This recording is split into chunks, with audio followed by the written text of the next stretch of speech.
ধন্যবাদ।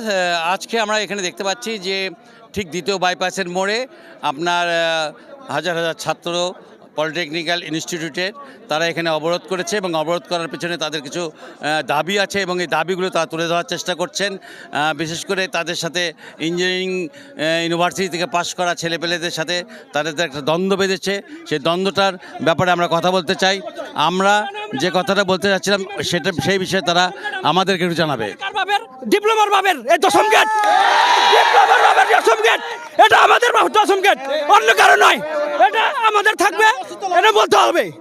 এর জন্য আমাদের দিতে হবে দশম গেট, আমাদের বাবের জন্য দশম গেট। ন্যায্য পাওনা, আমাদের ন্যায্য পাওনা।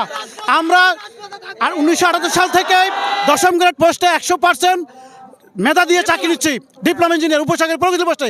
সেখানে বিএসসি ইঞ্জিনিয়াররা তারা চাচ্ছে যে তাদের দশম নবম গ্রেড তাদের সহকারী পোস্ট রেখে আমাদের মতো দশম গ্রেডে এসে তাদের 33% করে বহাল রাখতে।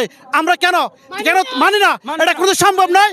এই 33% কখনোই তাদের ভিত্তিতে নিতে নয়। আমরা এর তীব্র প্রতিবাদ জানিয়ে আজকের এই মিছিল এবং প্রতিবাদ সভা এবং ডিপ্লোমা ইঞ্জিনিয়ারদের তাদের অস্তিত্ব লড়াই লক্ষ্যে আমরা আজকে রাজপথে নেমেছি। আমরা চাবো আপনারা শুনছিলেন যে আপনার হলো পলিটেকনিক্যাল ইনস্টিটিউটের ছাত্রদের কথা। তারা যে দাবিটা করছেন সেই দাবিটার পক্ষে তারা যুক্তি তুলে ধরছেন এবং যতক্ষণ পর্যন্ত আপনার এই দাবি তাদের পূরণ হবে ততক্ষণ পর্যন্ত তারা এই অবরোধ চালিয়ে যাবেন বলে জানালেন। মোটামুটি এই ছিল আমার কাছে বগুড়া থেকে সর্বশেষ।